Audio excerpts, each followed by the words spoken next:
Irish communities living in the UK have faced plenty of discrimination over the last 50 years, not least following the Birmingham pub bombings in 1974. The anniversary was yesterday. A touring exhibition celebrating the Irish contribution to Britain opens tonight at Millennium Point in Birmingham. Our reporter James Boville is there for us. So how's it looking, James? It's a fascinating insight, Mary, into the culture and the heritage of the Irish community over the last 50 years. There's a traditional Irish dancing dress behind me there. They've had some music tonight. We've just had the pogues and the undertones and teenage kicks. But as you said there, it's also a look at the discrimination that Irish communities have felt over the last 50 years. We'll hear a little bit more about that in a second. But first of all, I've been speaking to a family from Coventry who's faced some discrimination of their own in the last few years about what it's like to be Irish in the 21st century. We have Inna Gria Gajo on our headstone from both mum and dad now. It means in our hearts forever. It both represented our love for her and also part of their Irish journey, the narrative of their immigration to England all those years ago. Caroline and Bernadette wanted an Irish inscription to remember their mother Margaret.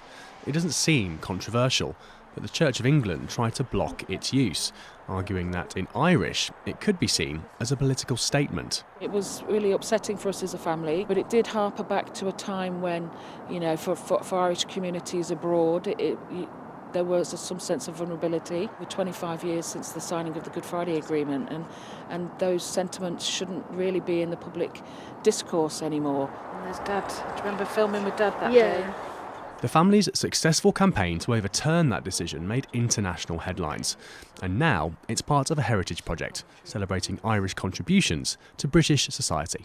Mum and Dad came over in the 50s. They met over here in Coventry at a Gaelic football match, and the rest, as they say, I think is history. They married and had 6 children. You know, it's part of our DNA. It's not only where we come from, it's where we're going, and it's also part of honouring our parents now that they're not here.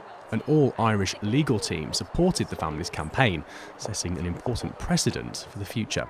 Going forwards, there's a real legacy there that we would hope that future generations would look back on what this brave family did, standing up against discrimination. And we live in a multicultural society. We all have our shared identities and values. Margaret's husband John passed away last year.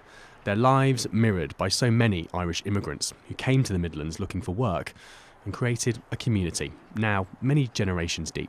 To me, being Irish is deeply rooted in family. The family is the cornerstone of my life and my siblings' life, and to honour our parents. It's to be proud of an identity, of an immigration journey, and we're proud of our parents for what they did in their journeys in the 50s and the 60s.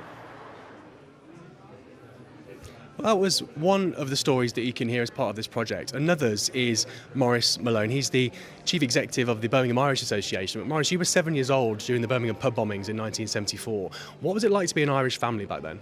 It was terrible. It was an awful time for us all, for the community. You know, that the morning we all woke up after the bombs had gone off, our world had changed for the worst, and it took an awful long time for the community to recover. My own family suffered.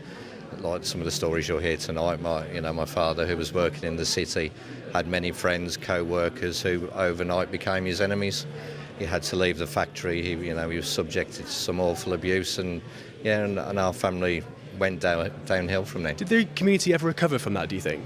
They did. It took a while, and for many years the community, they became a hidden community, and they only socialised amongst themselves. But slowly but surely they found a way, and back to the vibrant community that we know today in the city. Maurice, thank you. Also joined by Rosa Gilbert, who's one of the curators of this exhibition. Obviously, Maurice's story is terrible, but I'm guessing you want to put a bit of a positive spin on the Irish community's contribution as well in this exhibition. Yeah, absolutely. It's also about building community in the face of adversity, and some of the Irish societies and Irish clubs around the country that set themselves up to help newer waves of migrants come over and find home and build community. You think of the Birmingham Irish Centre, the old one in Digbeth, and all the work that they've done there. And it's also where groups like Dexy's Midnight Runners played their first concert, a second-generation Irish group from the West Midlands. And yeah, the Midlands, as you say, is really integral to the Irish story, isn't it? Absolutely. You think of Spaghetti Junction. There are lots of Irish construction workers working on Spaghetti Junction. As Maurice said, the Lucas factory where his father worked. All these key industries were full of Irish workers. Rosa, thank you very much indeed. Well, this exhibition is on until Sunday. It features more than 70 stories of members of the Midlands Irish community. James Boville, thank you.